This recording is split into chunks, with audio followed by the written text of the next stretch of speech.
Hello, BookTube. Well, it's Tuesday, and that means Tag Tuesday. And I was tagged once again. After a long drought where I wasn't being tagged by anybody because I'm an outcast, a leper, a pariah, I was finally tagged again this time around. I was tagged by Book Chat with Pat one more time for the Stay Gold book tag, which is deriving all of its prompts from the S.E. Hinton novel. Stay Gold, Ponyboy, from The Outsiders.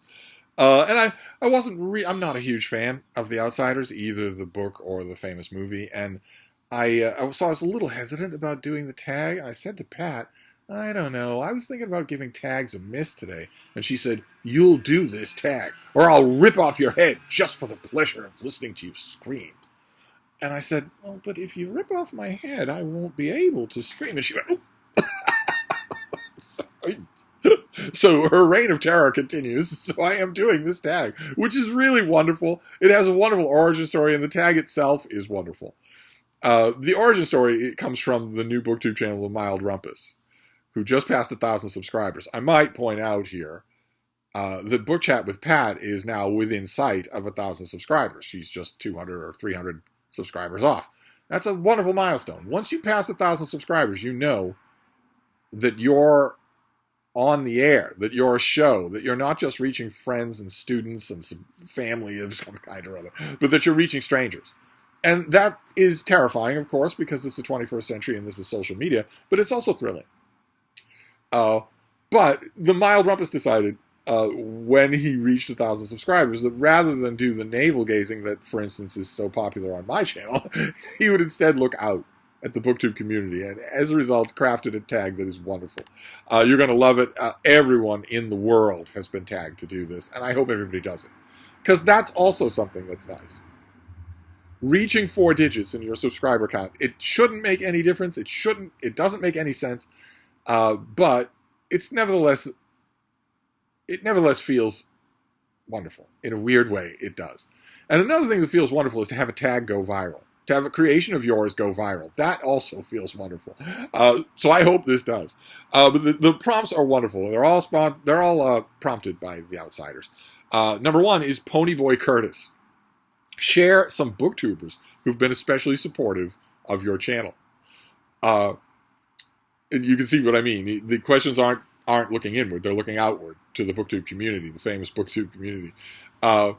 And the obvious answer here would be Chris Rhodes and Giselle Bradley, who were BookTubers that don't make BookTubes anymore. They don't make videos anymore. But a million years ago, when I started my channel, they did make videos, and eventually we realized that we lived not far away from each other.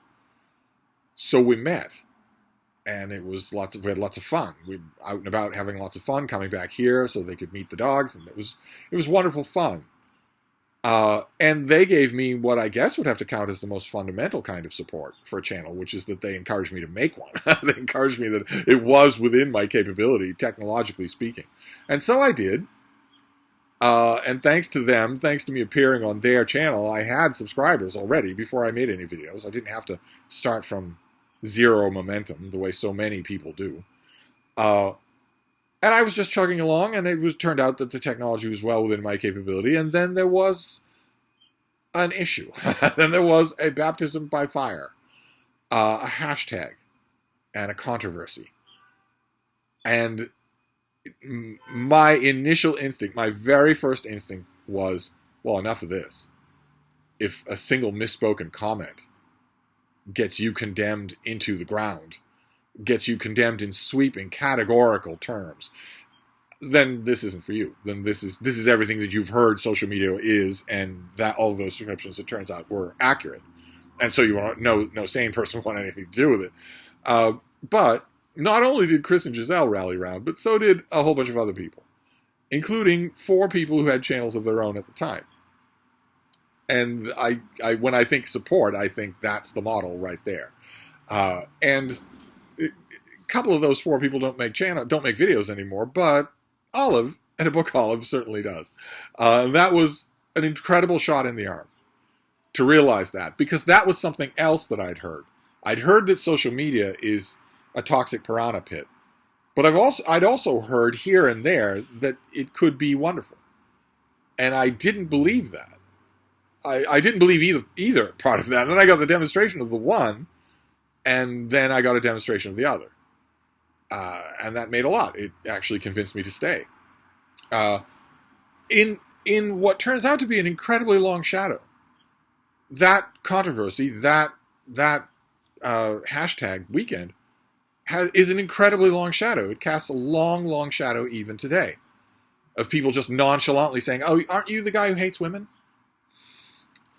And that's, I realize, never going to go away, because the social media is never going to run out of morons.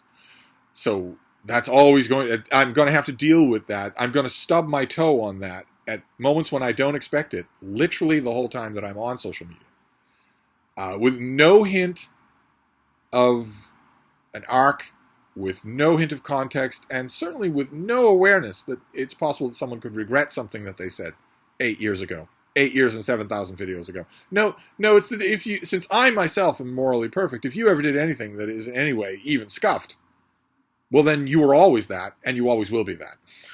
so I didn't realize at the time any of this stuff. All I realized is that this was horrible. That this, village mob mentality was horrible and disillusioning. A lot of the people who joined that mob were people that I'd been nice to. Never heard a word back from them in 8 years. Any of them. Haven't heard a word from anyone saying, I did overreact. You were nice to me. You seem like a nice guy. Anything like that. Nothing like that at all. Then prompt number 2 is Darrel Darry Curtis. Share a channel that has inspired or somehow influenced your channel. This is tough to do. On the one half, it's tough to do in terms of influence. Because, I'm mature for 28 years old. It takes a lot to influence me. But inspired, definitely. A lot of the people who were my first greeters on BookTube inspired me by telling me, this is all working. This is all just fine. In fact, the very first comment I heard about making a video at all came from Chris Rhodes. When we were filming the BookTube newbie tag in the little book room, and I'd never even thought that I would do it. At that point, I'd watched, I don't even know how many BookTube newbie tags and how many hours of BookTube, but I'd never thought that I would do it myself. And he was asking the questions, I was answering them, and he said just off the top of his head, "You're a natural at this." And that felt amazing. I don't know if it's true, but it felt amazing. And since then, inspiration has come all over the place from all sorts of different angles. Whenever anybody on BookTube has a good idea, I promptly steal it. And that certainly counts as inspiration, doesn't it? Influence is a little bit different, but I think that comes up later in the tag. Prompt number 3 is Sodapop Curtis. Share a BookTube channel that makes you laugh and brings you joy. They all bring me joy. I know that sounds terrible. That sounds very saccharine, but they do. They all bring me joy. People turning on a camera and talking about books brings me joy. That was something that, if you'd have talked to me 30 years ago, I would never have even imagined it. I would not even imagined such a thing. And if you had described it to me, I'd have said, well, that'd be great, but obviously I've read enough science fiction to know I'm not going to live long enough to see that, and here I am in the middle of it. As a reality. All of that brings me joy. All of it does. The things that make me laugh are when pets make appearances. Including inadvertent appearances where no one expected them to be there. In other words, cats. Since dogs are exactly where you expect them at all times. That's why we love them, because they love us, and they want to please us. As opposed to Satan's little minions that wander all over the place and that have graced many, many BookTube videos that I have watched with up-close pictures of their anuses. Lovely. Anyway, prompt number 4 is Keith Two-Bit Mathews. Recommend some new-to-you BookTube channels that you enjoy watching. Well, Book Chat with Pat is one of those, so is the MildRumpus. Daniel's Bookphagy and Over the River and Through the Books, all sorts of channels. That Reading Guide, there are all sorts of people there's a new generation of BookTubers that are out there. You're always going to have a new wave of BookTubers that have found this little island of misfit toys and thought, I'd like to join that. I'd like to be involved in that. I follow a whole bunch of those channels. I look for them. I don't so much. I don't put so much weight on the BookTube newbie tag as I used to. It's a standard way to find who's posted a BookTube newbie tag that week. But I don't put so much emphasis on them anymore because there are a lot of BookTube newbie tags where you never hear from the person again. And I think I've recently seen an insight as to why. I think some of these people are expecting to get 1 million subscribers in a week. And when they don't get it, they think, oh, this is a failure, or something like that. So no matter how promising a BookTube newbie tag is, I usually won't comment on it. I usually wait to see, are we going to hear from this person again? That's what I want to know. Are they going to enjoy this enough? Are they going to let their channel grow organically? Which will happen. That will happen. It's not that it won't happen. If you are personable, you don't have to be well-spoken. You just have to be personable on camera. If you're reaching out to other people, leaving comments, saying how much you'd like to be involved in things, have a nice, fun, approachable channel, it will happen. It will happen. But then there's a whole bunch of them that I watch. Those will be the two that seem natural to name now are Book Chat with Pat and the MildRumpus. Let's see here. Prompt number 5, Dally Winston. What was something that you initially found tough as a BookTube newbie? Share how you overcame it. I initially, as a BookTube newbie, found the tech to be tough. Chris and Giselle gave me I downloaded an app onto my phone that made uploading YouTube videos really easy. That app lasted for a while and then went away, and I learned that apps go away. I am 10 years behind the curve of tech, but I now have a couple of different ways to make and upload videos. All the rest of the challenges I have not overcome. I do not know how to edit. I do not know how to do anything like that. So I still make videos the exact same way that I did 8 years ago, which is to turn on the camera and talk to you and just count on my natural sexiness. The windows are open because it's 70 degrees. And so you're getting the full panoply of outside noises. I don't do any of the rest of that stuff. I would love to be able to post really clear cover photos while I'm talking about a book. I'd love to be able to add little edits or even jokes, but so far, there is no editing program that makes that literally easy. And if I could insert just a little precautionary note here, if you're listening to this video and you're thinking, oh no, editing software X really does make it completely easy, please don't suggest it to me. You are not physically looking at it because you have a background of basic knowledge that is so sufficient that you're not even able to see how incredibly complicated it is, the thing you're recommending. And you're going to do that. You're going to recommend me something that is going to say, okay, well, you start a project. It's not a video, it's a project. The video might be part of the project, but you start the project. And there's start time, but there's also commencement time. And there's a track for the audio, but there's also a track for the background audio. What's that you say? You don't have any background audio? You better make some, because you can't delete it. You have to have primary and background audio. And there are a few tracks for videos and also special effects. What's that you say? You don't need any of those things? Doesn't matter. You have to learn how to use them, and you have to incorporate them and then delete them at stage 18Y/X, but not at 18Y/Y. Because if you try to delete them at 18Y/Y, you'll delete the whole video and every video you've ever made. You're going to recommend me a system like that, and you might as well not waste your time. I'm talking about an editing software that is easy to use. I have never come across one. So far, I don't use any such thing. Not because I don't want to. Let's see here. Prompt number 6 is Steve Randall. What is your favorite video on your channel? This kind of question comes up sometimes in tags, and I never know what to say. I view my videos as largely as conversations with you. And you don't rank your conversations. I know that there are a large number of videos that aren't like that. People have pointed that out to me, that there are a large number of more pedagogical videos where I'm talking about one book, or I'm going through a series or the Western canon or something like that. And I do enjoy making those because I taught this stuff for a long time. But Mostly my videos are conversations, so I don't rank them. Prompt number 7 is Sherri Cherry Valance. Share a channel that you enjoy watching outside of BookTube. There's a lot. There are a lot of YouTube channels that I watch that aren't BookTube. And sometimes it's seasonal. Sometimes it can vary depending on what the content happens to be like on that channel. Like, there's a floppy-headed kid named Jordan Taylor who became independently wealthy with a YouTube channel called Blimey Cow, but he has a channel of his own that's just called Jordan Taylor.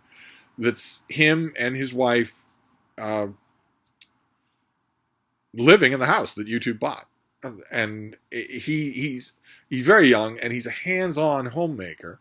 So we watch him do various home projects, whether it's totally remodeling a back porch or remodeling rooms in his house. I became utterly fascinated by his channel recently, comparatively recently, last year, when he wanted to build his an outdoor dog shelter for his 2 dogs, because he has chickens. So you need dogs, and the dogs aren't doing your chickens any good if the dog is inside your house. They need to be within range of the chicken coop the same way the coyotes are. So he decided to build them a semi-submerged stone house outside that would have, straw and earth and bedding inside it. It would be capturing heat really well. The dogs themselves are perfectly insulated against the outside. It's exactly the kind of structure that some kinds of dogs would consider heaven. Just heaven. Frida would hate it. Frida belongs inside. She wants to be inside, not only because that's where you are, so you can fuss over her, but also because that's where mice are. She would run off a coyote just because, how dare you? But she isn't a coyote's natural enemy. She wants to be inside where there's heat and blankets and pillows and mice. But his dogs visibly love this enclosure. And once upon a time, I might have quibbled because of bitter winter cold, but it doesn't get cold in the winter anymore. The world has changed. So it doesn't get cold in the winter anymore. Not chilly sometimes, yes, but never anywhere close enough to inconvenience these dogs in overnight sleeping. So I don't even think about that anymore. But that's one. Jordan Taylor doesn't always interest me. There are large numbers of videos where he obviously doesn't care what he's saying. He's just blathering to get to 8 minutes so that he can make money. Or so he can have a video long enough to include a sponsorship and make money. There are many videos where he doesn't have anything to say. He's just blathering. His latest video is a perfect example of that. But there's also, like for instance, there's a guy named Nicholas Garofalo who has a minimalism channel. I believe I found him initially through minimalism. But he does have a minimalism channel. I'm not so sure how much his heart is in it. But he has another thing. There's another aspect of his channel that I found myself watching more often. He is a minimalist, or at least he's a YouTube minimalist.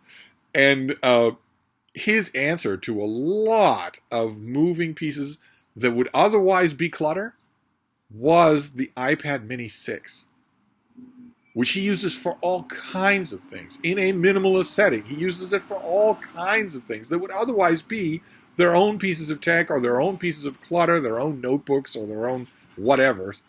He doesn't have any of those things. Instead, he uses that iPad Mini and often makes videos about it. And as I think I've mentioned on this channel, I am incredibly tempted by the iPad Mini 6. It's, by all accounts, one of the most popular devices that Apple's ever made. But I have an iPad Mini 4, and I don't need it to do much. I don't need it to do anything that it doesn't already do just fine.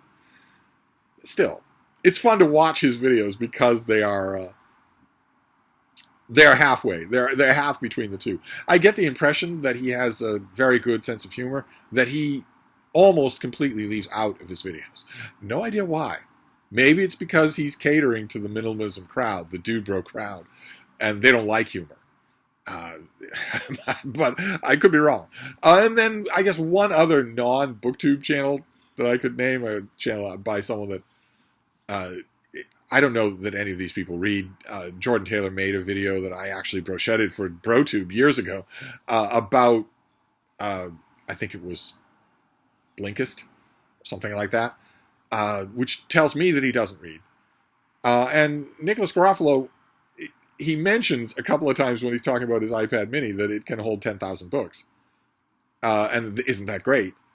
But he strikes me as the 4-hour workweek kind of guy who only reads a couple of books. Maybe them over and over again, but not anything new. Certainly not enough to justify. He's never going to have 10,000 books on his iPad. And the same thing is true of this third one. It's definitely not BookTube. I doubt very much that the host of this channel reads anything at all. The host is Mike Figueredo, and the channel is The Humanist Report. It's alt-left. It's, ask me about my tattoos. It's the usual thing for the so-called leftist mafia. He's by far the most intelligent and eloquent of the leftist mafia, and as far as I can tell, the least hypocritical, although they're all hypocritical. In one way or another, they all are. His hypocrisy probably crests with the title of his channel. He is in absolutely no sense of the word whatsoever a humanist. He wants to murder people who disagree with him on political stances, and the reason he says that, the reason he would think that's justifiable is because he would immediately say they're not political stances. They're just, I guess, what are they? Essential truths of the universe. They're the periodic table. No, they're your political opinions. They're not parts of the periodic table. They're not carved in stone. Plenty of intelligent, upright, ethical people don't share those beliefs. That means they are not universal constants. But that's one thing. A lot of people are sure of their opinions. I'm rather familiar with that feeling myself. But it's more than that.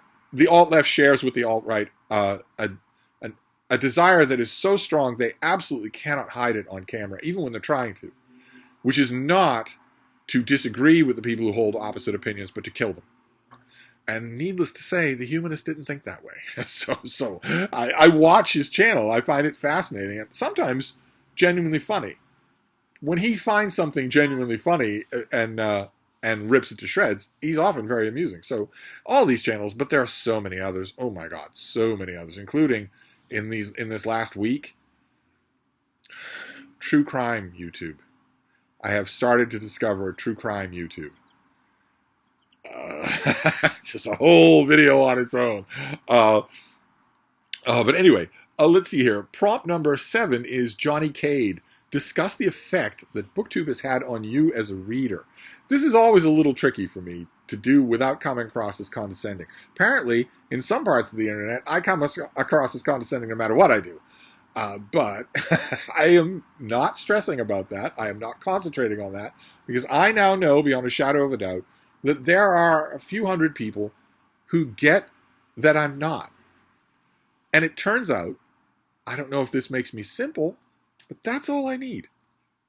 I don't need the world to get me. I just need a bunch of readers to get me.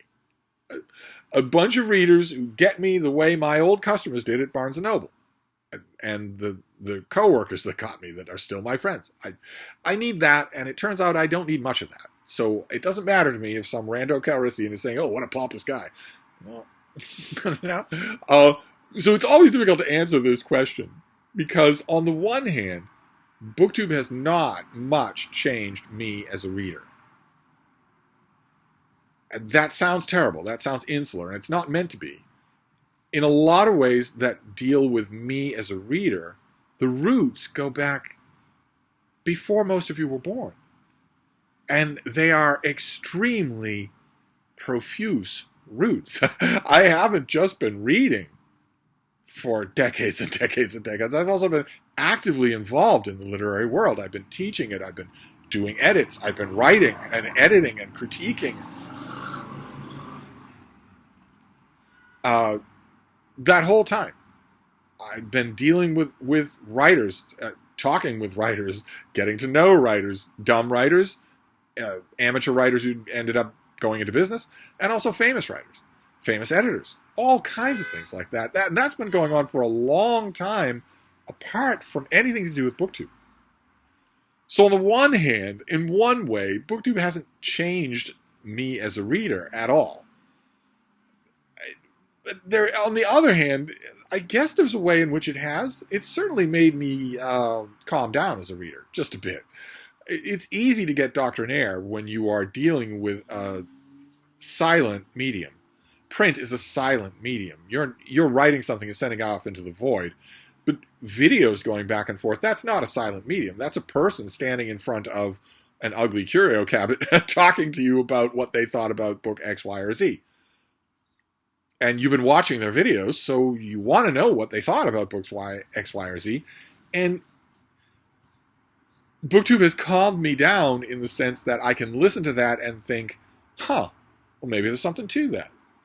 I know what I think critically of this thing. I've been dealing with this thing forever. This book or this author, I've been dealing with it forever. Just forever. I was critiquing new editions of this author's work when the person I'm watching on video, when their parents were little children crawling around on the rugs. It's that length of time. The children had to grow up, go to high school, find the loves of their lives, divorce them, find the next loves of their lives, marry, have children, meaning the person I'm watching. That person had to plop out in the emergency room, crawl around on the rug, learn how to walk, go to grade school, get a go-kart, go to high school, go to college. All that time later, then they start a BookTube channel and they're talking about that author. So I've had a lot of experience with a lot of the things that BookTubers talk about.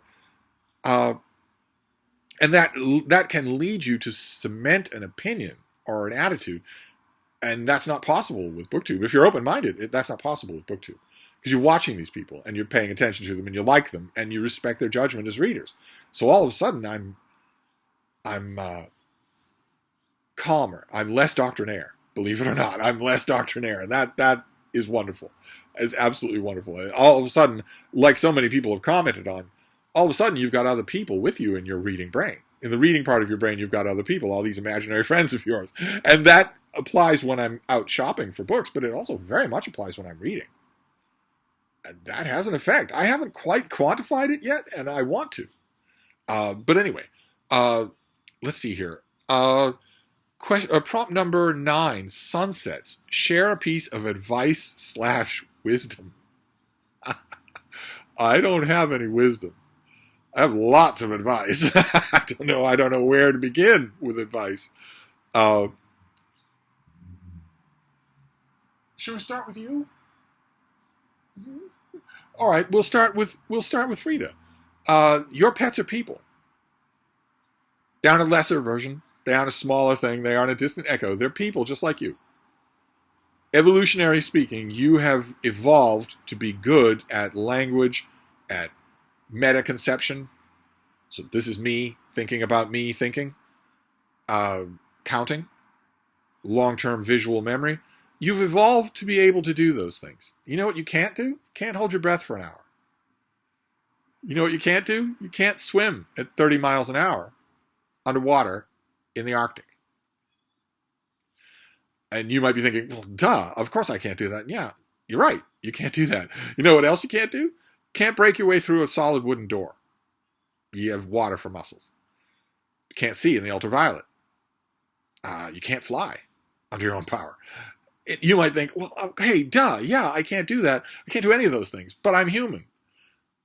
The only reason that gives you comfort is because you are probably inculcated with the idea that there's all the other animals in the world and then there are humans.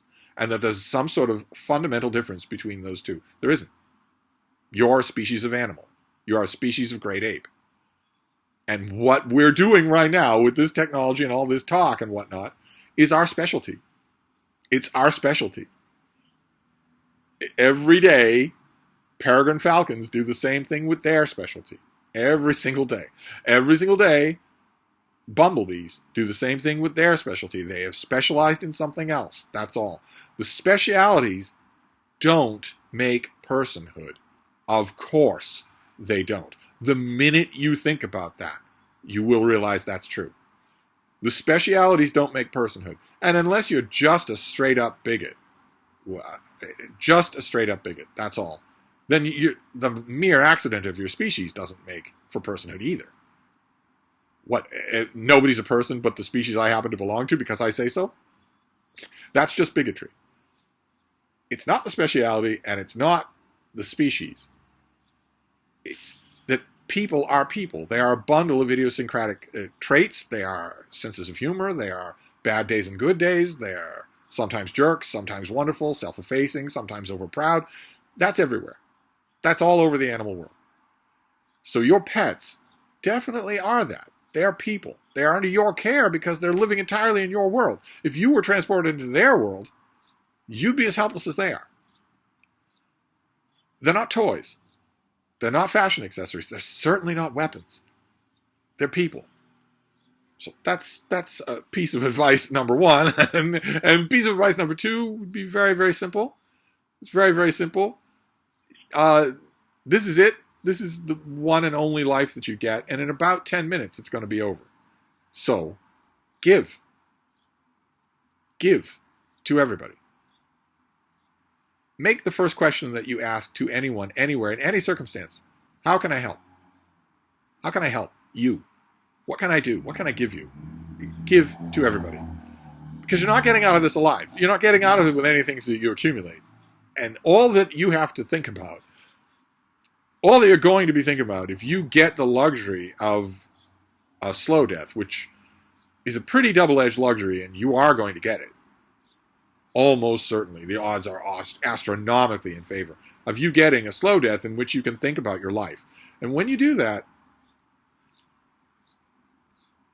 take it from me. Give.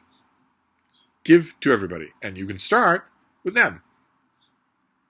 You can start with them. Think of them as people. They're people. Just like anybody else. They're not lesser. They're not other. The lesser and the other part is either you judging by speciality, which is ridiculous. That is absolutely ridiculous. You don't do that with humans. You don't say that someone who can run a 4-minute mile is a better person than you. You absolutely don't do that.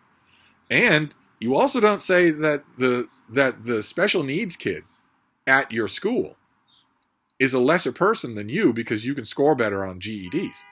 You don't think that. You don't do that. So you don't judge by speciality, and I'm hoping you don't judge just by species. Because that's no judgment at all. That doesn't make any sense. That's no judgment at all. There's no trait you have, barring a handful, that isn't possessed in far greater extent and far greater refinement over far more millions of years by other animals on Earth. I'm hoping that you don't judge by species. And if you don't judge by speciality or species, then all that's left is people. Anyway, I could go on. It's a bad idea to ask an old coot to give advice, because he'll go on and on. And then prompt number 10 is stay gold, and that is to tag others. But honestly, if you look at the MildRumpus and you look at Book Chat with Pat, you will see that a whole shed load of people have already been tagged. I want everybody to do this tag. So if you somehow aren't on the list, definitely consider yourself tagged. Because this is a lot of fun. And I'll leave a link. I'll leave a link not only to MildRumpus, but also to Book Chat with Pat. Because if I don't leave a link to her channel, I'm afraid she'll kill me in my sleep. And then make me watch. But anyway, I'll wrap this up for now. But I'll be back. Thank you, BookTube.